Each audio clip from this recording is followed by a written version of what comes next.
अस्सलामुअलैकुम वरहमतुल्लाहि वबरकातुहू। आप तमाम दोस्तों से रिक्वेस्ट है कि गूगल प्ले स्टोर पर हमारी एप्लीकेशन डिस्कवर ओरिजिनल मौजूद है।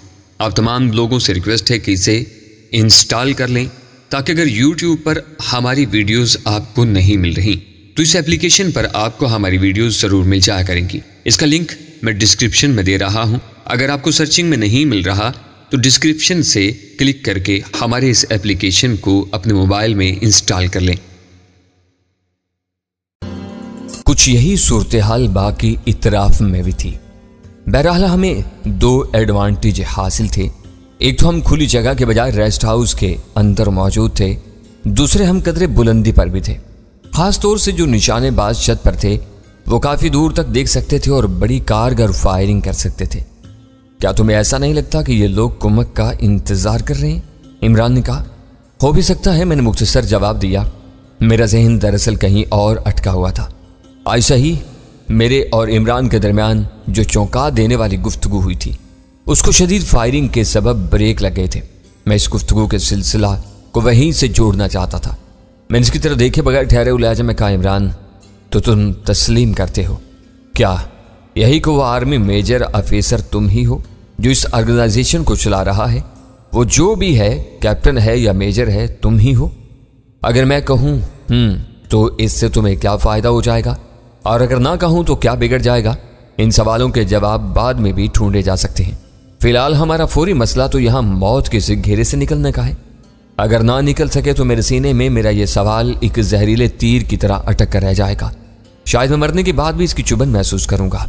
तुम्हें क्यों ये शुबा हुआ कि मैं इस ऑर्गेनाइजेशन को चला रहा हूं? शुबा अब नहीं हुआ, उस वक्त हो गया था जब मैंने तुम्हारी और जिलानी की गुफ्तगू सुनी थी और तुम्हारे लिए आई हुई ईमेल्स पढ़ी थी। मुझे वहां दराजों से कुछ ऐसे पेपर मिले थे जिनमें बार बार किसी मेजर का जिक्र था, मगर नाम कहीं नहीं था। ज्यादा शक बल्कि कभी शक मुझे आज हुआ है। शायद तुमने गौर नहीं किया, तुम्हारे साथियों में से भी किसी ने नहीं किया, लेकिन आज तुम्हें तुम्हारे एक करीबी बंदे ने बेध्यानी में मेजर कहकर पुकारा। यह उस वक्त हुआ जब बीएसएफ की गाड़ियां झुंड में पहुंच गईं और जोरदार फायरिंग हुई। तुम्हें पता ही है, यूं लग रहा था कि शायद वो लोग अंदर घुस आएंगे। तुम्हारे शायख ने तुम्हें कहा था, शौकत को गोली लगी मेजर, मैं इसकी जगह छत पर जा रहा हूं। इस मारधाड़ में उसका मुखातिब तुम्हारे सिवा और कोई नहीं था। वो खामोशी से सामने देखता रहा, अपना निचला होंठ होले होले दांतों से दबाता रहा। इसकी ठोड़ी का गड़ा मध्यम रोशनी में साफ दिखाई दे रहा था। इसकी जात की तरह उसके खुदुखाल भी अपने अंदर की रोशनी और तारीकी बाहर नहीं आने देते थे। मैंने तुमसे कहा ना था भी, मैंने कुछ हल्फ दिए हुए हैं, मैं इनके खिलाफ नहीं जा सकता, लेकिन तुम ही तो कहा करते हो हम दो नहीं एक हैं, तो फिर इस एक को वो सब कुछ मालूम होना चाहिए ना जो तुम्हें मालूम है, मुझे मालूम है और मैं जानता हूं, मेरा खुदा भी जानता है। मैंने आज तक तुमसे कुछ नहीं छुपाया, मैंने भी कुछ नहीं छुपाया, लेकिन कुछ नहीं इमरान। मेरा लहजा सख्त था। आज तुम्हारे रवैये से फैसला हो जाएगा कि हम वाकई एक हैं या नहीं। मेरी आवाज आखिर में भर आ गई। वो जैसे अंदर से पिघल गया। उसने मेरे हाथों पर अपना हाथ रखा, कुछ देर खामोश रहा, फिर सपाट लहजा में बोला, ताबी मेरा ताल्लुक आर्मी के स्पेशल फोर्सेस से है। मेरी शोमैन की हैसियत और दीगर मसरूफियात दिखावे की थी। समझ लो कि ये मेरे काम के हवाले से मेरी मजबूरियां थी। मुझे लेफ्टिनेंट से कैप्टन बनने में 3 साल लगे, लेकिन मेजर तक का सफर मैंने निस्बतन तेजी से तय किया और इसकी वजह मेरी कुछ कारकर्दगी ठहरी थी। ये वही दिन थे जब मैंने वालदा की तलाश में जाती हैसियत से इंडिया के 2 चक्कर लगाए थे। वहां कुछ ऐसे लोगों से मेरा टकराव हुआ जिनको जहन्नुम हासिल करना मेरे लिए जरूरी था। मैंने ये किया, लेकिन इससे आगे का सफर मुश्किल था। मुझे यूं लगा कि मेरी यूनिफॉर्म मेरे रास्ते में रुकावट बन गई है। मैंने हरामजादी इंडियन एजेंट्स के साथ जो कुछ करना चाहता था वो एक हाजिर सर्विस फौजी की हैसियत से नहीं कर सकता था। लिहाजा मैंने फौज छोड़ दी और वो सब कुछ किया जो कर सकता था। मैंने उन लोगों को चुन चुन कर मारा है ताबी, जिन्होंने मेरे अंदर नफरत और अदावत का पहाड़ खड़ा किया था। अपनी वालदा की तलाश के दौरान में मेरा वास्ता उनकी बेहिसी बेरहमी से कुछ इस तरह पड़ा था कि मेरे अंदर उनके खून की प्यास पैदा हो गई थी। मैंने मुंबई, इलाहाबाद, जोधपुर और दिल्ली के गली कोचों में उन लोगों को बेरहमी से कत्ल किया। मैंने और मेरे साथियों ने अपनी हिट लिस्ट में तकरीबन 30 नाम रखे थे। इनमें 2 जेल सुपरिटेंडेंट और 2-3 बड़े पुलिस ऑफिसर भी थे। इनमें से कम से कम 20 को हमने अपने हाथों से मौत के घाट उतारा। 5 अपनी बाहिमी लड़ाइयों में मारे गए और 5 के करीब ऐसे हैं जो जेरे जमीन चले गए। ये लोग मुझे कभी पकड़ नहीं सके। मेरे साथी भी वफादारी में अपनी मिसाल आप हैं ताबी। इन्होंने ऐद कर रखा है कि अगर कभी कोई भारतीयों की गिरफ्त में आ जाए तो अपनी जुबान खोलने के बजाय अपनी जान खत्म कर लेगा। मेरे एक शहजाद नामी साथी ने यह करके भी दिखाया है। पिछले बरस उसने नई दिल्ली में अपनी जान दे दी और मुल्क से वफादारी निभाकर हमारे सेटअप को बचाया। मगर अफसोस के चंद दिन पहले इकबाल ये न कर सका। यह नहीं कि उसने हल्फ के मुताबिक कोशिश नहीं की। जब इंडियन एजेंसी ने सुल्तान चिट्टा के साथ मिलकर उसे लालादार होटल से पकड़ा तो उसने खुद को शूट करने की कोशिश की। गोली उसके सर की बजाय उसके जबड़े में लगी और पिस्तौल उससे छीन लिया गया। बाद अज़ां शदीद तशद्दुद और मखसूस नशावर इंजेक्शनों की मदद से उसे बहुत सी बातें उगलवाली की। अब ये लोग चारों तरफ से सिमट कर मुझ पर झपट पड़े हैं। मेरी बदकिस्मती सिर्फ और सिर्फ यह है कि इस वक्त तुम और सरवत मेरे साथ हो और वो बेगुनाह लड़कियां और मैडम सफूरा वगैरह भी यहाँ हैं। ये लड़कियां ना होती तो मैं और मेरे साथी बेहतर तरीके से यहाँ से निकलने की कोशिश कर सकते थे। सच पूछो तो अभी तो मैं इस वक्त खुद को तुम सब के लिए जिम्मेदार महसूस कर रहा हूँ। मैं सख्त सी कैफियत में ये सारी बातें सुन रहा था। आज इमरान का वो रूप मेरे सामने आ गया था जिसका शुबा एक अरसे से मेरे दिलो दिमाग में मौजूद था। मैंने कहा, इमरान, बल्कि मोहतरम मेजर इमरान, तुम ये जिम्मेदारी क्यों महसूस कर रहे हो? क्या तुम ये भूल गए हो कि तुम मेरे बुलाने पर मेरे और सरवत के लिए इंडिया आए थे? हालांकि तुम जानते थे कि यहाँ तुम्हारे लिए खतरात बढ़ गए हैं। जिलानी वगैरह ने भी तुम्हें इंडिया आने से रोका था। जो कुछ भी है, मुझे यह नहीं भूलना चाहिए था कि मैं तुम्हारे लिए किसी बड़ी मुश्किल का सबब बन सकता हूँ। अच्छा, इन बातों को छोड़ो, इस बात का फैसला हम बाद में भी कर सकते हैं। तुमने हमें फंसाया या हमने तुम्हें? इस वक्त तो हकीकत पर गौर करना चाहिए और हकीकत यह है कि हम सब फंसे हुए हैं। वो खामोश रहा और सिगरेट सुलगाने लगा। मैंने कहा, क्या तुम्हारी इस हकीकत का पता शाहीन को भी है? नहीं, तुम्हें बताया ना कि जिलानी, इकबाल और इम्तियाज वगैरह किसी वक्त किसी को खबर नहीं। ये जिलानी, इम्तियाज वगैरह भी क्या फौज के बंदे हैं? है नहीं थे। मेरी वर्दी की तरह इनकी वर्दी भी काम में रुकावट बन रही थी। इन्होंने फौज छोड़ दी, वर्दी उतार दी, रिजाइन कर दिया। इनके ओहदे क्या थे? इम्तियाज लेफ्टिनेंट था, जिलानी और इकबाल कैप्टन। मुझ पर हैरतनाक इंकिशाफ हो रहे थे। इस दौरान में इमरान के फोन पर बेल हुई। इमरान ने कॉल रिसीव की। दूसरी जानब से आने वाली आवाज ने हमें उछलने पर मजबूर कर दिया। यह जलाली साहब की बूढ़ी लेकिन पुरचलाल आवाज थी। आज एक अरसे बाद हम इन्हें सुन रहे थे।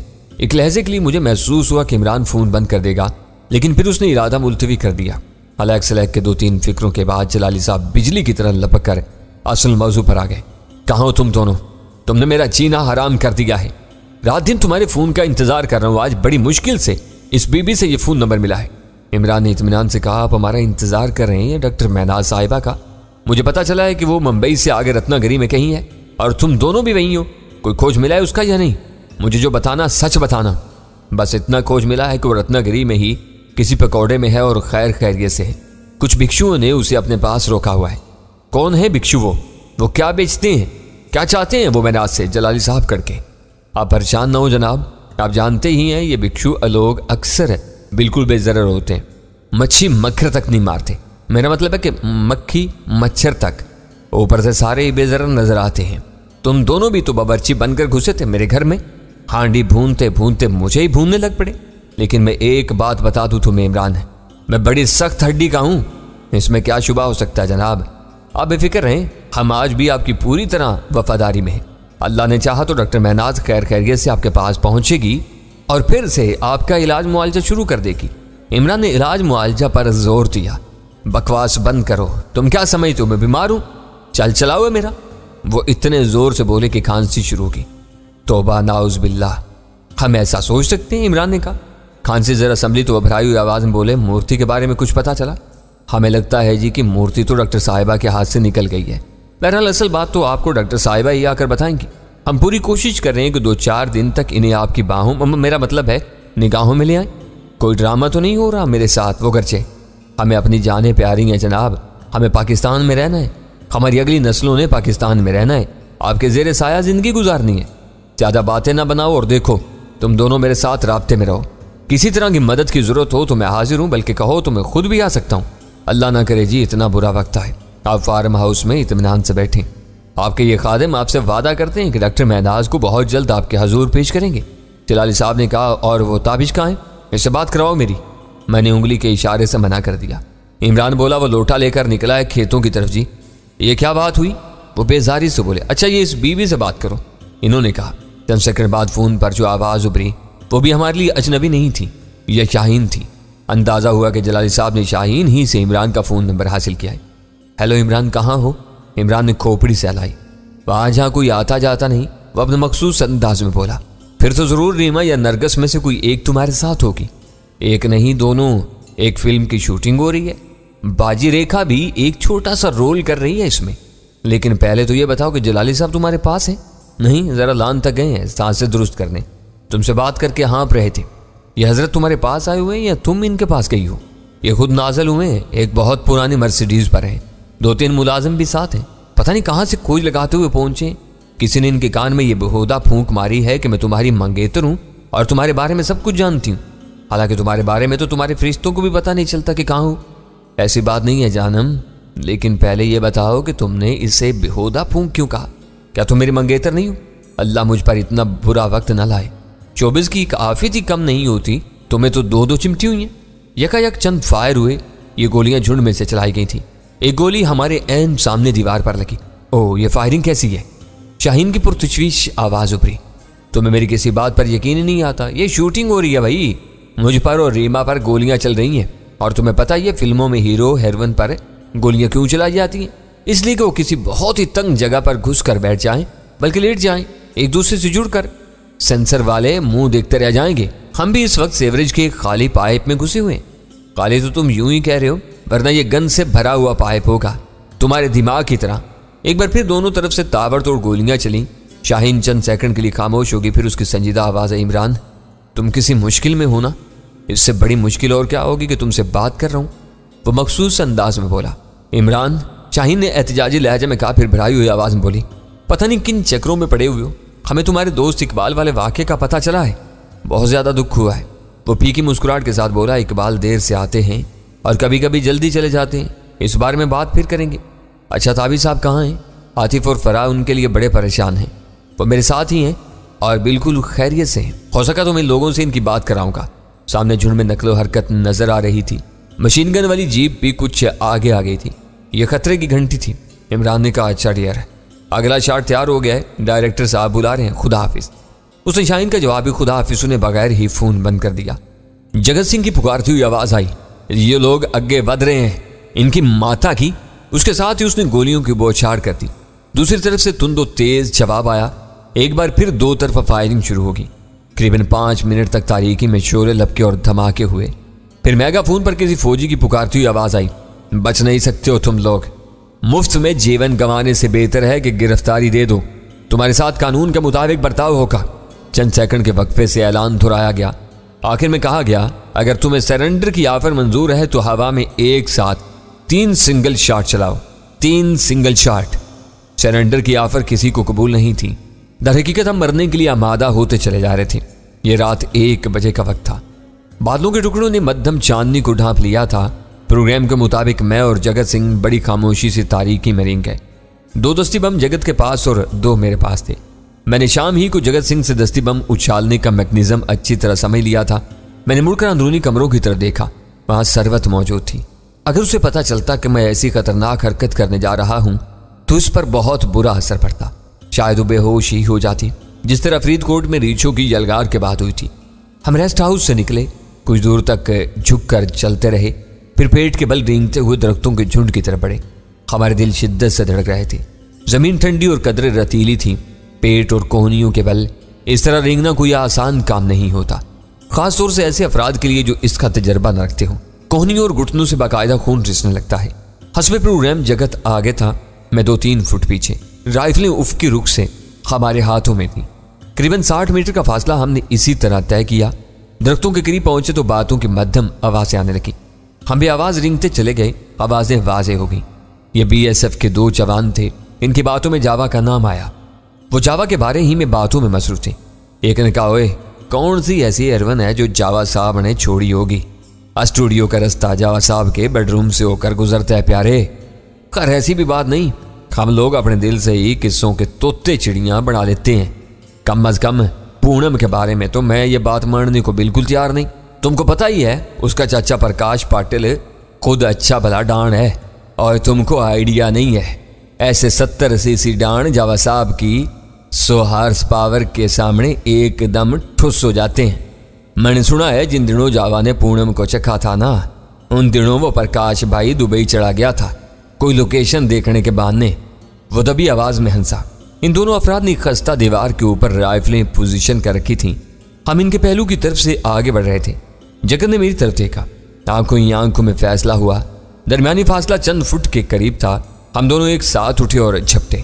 इससे पहले कि वो लोग अपनी वजनी राइफलों का रुख तब्दील कर सकते या कुछ और करते, मैंने अपनी वजनी राइफल घुमाकर एक शख्स की कनपट्टी पर मारी। ये इतनी भरपूर और जची तुली जरब थी कि यह शख्स बगैर आवाज निकाले कटे हुए शायद तीर की तरह ढेर हो गया। दूसरी तरफ जगत सिंह ने भी अपने हरीफ को अच्छी चोट लगाई थी। वो गिर गया लेकिन बेहोश नहीं हुआ। मुझे लगा कि वो आवाज निकालने जा रहा है। मैंने झपट कर उसका मुंह अपनी हथेली से ढांप लिया। इस दौरान में जगत ने अपनी कृपान दस्ते तक उसके सीने में पवस्त कर दी। वो चंद बार भड़क कर साकत हो गया। हम अपनी जगह दुबके रहे और इर्द गिर्द की सुन लेते रहे। गाड़ियां अब भी तकरीबन 3 मीटर के फासले पर थीं। चंद सेकंड बाद हमें अंदाजा हो गया कि हमारी इस कार्रवाई की खबर गाड़ी सवारों को नहीं हुई। अब हम अगले मरहले के लिए तैयार हुए। हमने एक एक दस्ती बम अपनी बेल्ट से अलहदा किया और मुट्ठी में दबा लिया। मशीन गन वाली जीप का हेवला हमें दिखाई दे रहा था।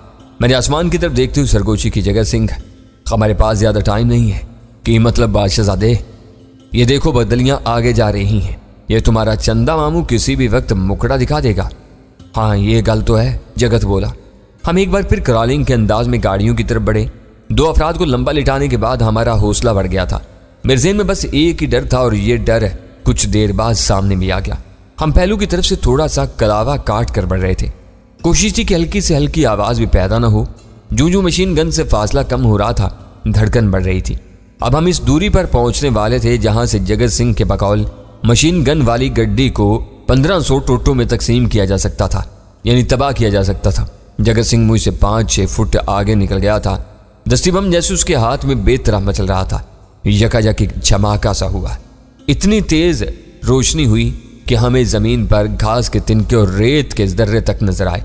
यही वो अंदेशा था जो बार बार मेरे जहन में आ रहा था। हम सर्च लाइट की जद में थे। इस लाइट ने हमारे इर्द गिर्द मौत का चमकीला आला सा बना दिया था। हम एक साथ उठे। किसी भी वक्त हम पर गोलियों की बौछार हो सकती थी। रोशनी इतनी तेज थी, कुछ पता नहीं चल रहा था किसका मंबा किस तरफ है। फिर गोलियां चली, लेकिन ये हमारे सामने से नहीं, अकब से चली थी और इन्होंने बराह रास्त सर्च लाइट को निशाना बनाया था। यकायक फिर हमें तारीकी ने छुपा लिया। हमने पूरी रफ्तार से भागते हुए अपनी जगह छोड़ी। अकब से इमरान की चिल्लाती आवाज आई, वापस जाओ। अब शुबे की गुंजाइश नहीं रही थी। ये इमरान ही था जो हमारे पीछे आया था और जिसने सर्च लाइट को अंधा करके हमारी मदद की थी। लेकिन अब हम इतना आगे आ गए थे कि बगैर कुछ किए वापस जाना नहीं चाहते थे, शायद जा ही नहीं सकते थे। जगत ने एक चिंगाड़ के साथ मशीन गन वाली गाड़ी पर दस्ती बम फेंका। जबरदस्त शोले के साथ समाशिकन धमाका हुआ। इस रोशनी में मुझे नजर आया कि इस गाड़ी के साथ एक और गाड़ी भी है। इस पर भी हैवी मशीन गन नस्ब थी। मैंने रिंग में उंगली डालकर पिन खींची और इस दूसरी गाड़ी को निशाना बनाया। मेरा फेंका हुआ बम गाड़ी के पिछले हिस्से में गिरा। गाड़ी अगली तरफ से उछली और एक साइड पर उलट गई। इसमें गालबन कुछ धमाका खेज मवाद मौजूद था। उसने जोरदार धमाके की आवाज के साथ आग पकड़ ली और पूरी गाड़ी धड़ाधड़ चलने लगी। इस दौरान में जगत दूसरा बम भी फेंक चुका था। यह मालूम नहीं कि वो कहां गिरा, लेकिन उसने भी यकीनन करार वाकई नुकसान पहुंचाया। हम पलट कर भागे। हम नीचे झुके हुए थे। अकब से गोलियों की एक बाढ़ आई। फायरिंग के रुख से अंदाजा हुआ कि यह अंधी फायरिंग है। वो लोग हमें देख नहीं पा रहे थे। इमरान सामने से हमें कवर दे रहा था। इसकी फायरिंग मुअस्सर थी क्योंकि वो गाड़ियों के हिवले देख सकता था और अंदाजा हुआ कि वो अकेला नहीं, उसके साथ कम अज कम 2 शूटर मौजूद थे। हम इन दरख्तों के पास से गुजरे जहां 2 बेहरकत जिस्म पड़े थे। इनमें से एक जिंदगी से महरूम हो चुका था। यह वही था जिसके सीने में जगत ने अपनी कृपान घोंपी थी। हम इन्हें करास कर गए और आगे निकल गए। इमरान ने हमारी रहनुमाई की। हम एक छोटे से टीले की ओट में चले गए। अब हम महफूज दूरी पर थे। इमरान भी अपने 2 साथियों के साथ यहाँ मौजूद था। उसने मुझे घूरा जैसे खामोशी की जुबान में कह रहा हो, बाज नहीं आए ना। हमने भरपूर जवाबी फायरिंग की। 2 गाड़ियां जल रही थीं। ये वही थीं जो मेरे और जगत के निशाने पर आई थी। यकीनन मशीन गन्नों के साथ साथ 2-4 एहलकार भी हिट हुए थे। एक शख्स को आग का लिबास पहनकर रक्स से बिस्मिल करते तो हमने अपनी आंखों से देखा था। रेस्ट हाउस के अंदर से भी हमें पूरी सपोर्ट मिल रही थी। हम फायरिंग करते हुए रिट्रीट होने लगे और वापस रेस्ट हाउस पहुंच गए। अचानक मुझे इन दोनों राइफलों का ख्याल आया जो हम मैदान में छोड़ आए थे। ये इन 2 अहलकारों की राइफलें थी जिन्हें हमने झुंड के दरख्तों में लंबा लिटाया था और जिनमें से एक के सीने में जगत सिंह ने कृपान घोंपी थी। वो 2 राइफलें हमारे लिए माले गनीमत की हैसियत रखती थी और हमें इनकी जरूरत भी थी। इमरान ने मुझे अपनी तरफ मुतवज्जा किया और बोला, इन राइफलों के बारे में तुम नहीं सोच रहे? मैंने देखा वो दोनों राइफलें इमरान के पास थी। ये पूरी तरह लोडेड थी। राइफल मैनों को फायर करने का मौका ही नहीं दिया था हमने। गोलियों की 3-4 तवील स्टेप्स भी इमरान के एक शूटर के हाथ में थे। 300-400 गोलियां तो यकीनन होंगी। ये एमुनेशन इस वक्त हमारे लिए एनर्जी टॉनिक की हैसियत रखता था। वेल डन, मैंने बेसाख्ता इमरान की तारीफ की। तुमने भी अच्छा ही किया, लेकिन मशवरा कर लेते तो ज्यादा अच्छा होता, इमरान ने कहा। हो सकता है कि तुम इजाजत ही ना देते, मैंने कहा। जगत बोला, बादशाह हो, आप वाकई कमाल के बंदे हो। लगता है कि वाहे गुरु की खास कृपा है आप पर। शायद आप खतरे को सूंघ लेते हो। अब हमारे पीछे आकर इस सर्च लाइट का कुंडा ना करते तो पक्की गल है हमारा कुंडा हो जाना था। बहुत बहुत धन्यवाद आपका।